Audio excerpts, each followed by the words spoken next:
আজকের রেসিপি হচ্ছে আমার দুধ চিতই পিঠার। দুধ চিতই পিঠা বানাবো আজকে আমি। তার জন্য এখানে ডো করে নিয়েছি। বেশ কিছু পিঠা বানানো হয়ে গিয়েছে আর এখন আসছি আমি ভিডিও করতে। শরীরটা বেশি ভালো না। আমার ছোট বোন হচ্ছে এখানে এক এক করে পিঠা বানিয়ে নিল। দেখেন মাশাল্লাহ পিঠাগুলো কত সুন্দর হয়েছে, একদম জালি জালি ভিতরে, আর এত সুন্দর হয়েছে পিঠাগুলো মাশাল্লাহ। দেখে তো আমি পুরাই অবাক, কত সুন্দর হয়েছে পিঠাগুলো, আপনারাই দেখেন। তো দুধ চিতই পিঠা বানাবো আর সাথে কিছুটা সরিষা ভর্তা করে নিলাম, খাবো আর কি।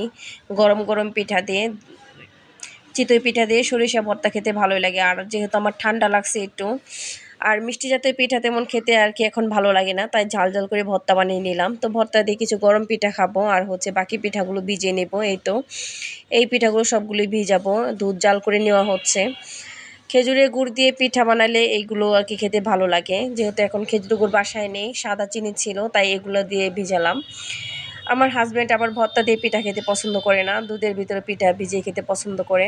তো তার জন্য আর কি পিঠাগুলো বানাচ্ছি এভাবে। তো আমার ছোটো বোন বানিয়ে নিল, এখন আমি দুধ জাল করে নিলাম। দুধগুলো জাল করে একদম শুকিয়ে ফেলেছিল, মানে অর্ধেক করে ফেলছে। আর এই তো তারপরেও মাশাল্লাহ পিঠাগুলি ভিজিয়েছিলাম, পরে যে ভিজে যে অবশিষ্ট এই যে এরকম আর কি রয়েছে, মাখো মাখো আর কি দুধ রয়েছে। তো পিঠাগুলো ফুলে একদম ডাবল হয়ে গেছে দেখেন ভিজে। মাশাল্লাহ খুবই সুন্দর হয়েছে আর খেতেও অসম্ভব মজা হয়েছিল, ওরা বলছে আর কি। আর আমি গরম গরম তো খেয়েছিলাম ভর্তা দিয়ে, মোটামুটি ভালোই লাগছে। তো মাশাল্লাহ আলহামদুলিল্লাহ পিঠাগুলো কত সুন্দর হয়েছে। আর এই হচ্ছে পরের দিনে সকালের ফুটেজ এটা। তো আমি একটা পিঠা নিলাম আর অল্প পরিমাণে নিয়েছি আর কি দুধ, যেহেতু একদম ঠান্ডা লাগছে, ঠান্ডার ভিতর আর ঠান্ডা খেলে আরও যদি প্রবলেম হয়, তার জন্য আর কি শুধু একটা পিঠা নিয়েছি এখানে, দেখি খেতে পারি কি না। তো পিঠা খেয়ে নিলাম আর রান্না বান্না হচ্ছে ডিম ভুনা করলাম। এটা হচ্ছে হাঁসের ডিম ভুনা করে নিলাম।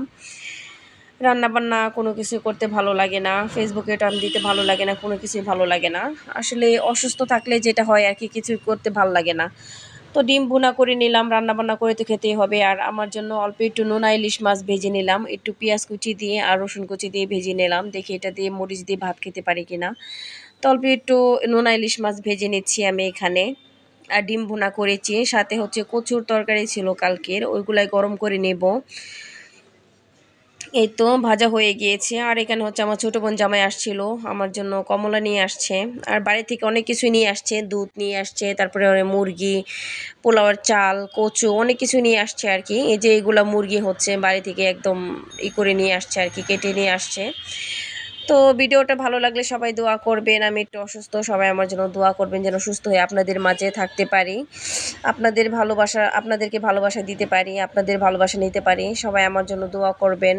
ভিডিওটি ভালো লাগলে লাইক কমেন্ট শেয়ার করবেন। আল্লাহ হাফেজ, আল্লাহ হাফেজ।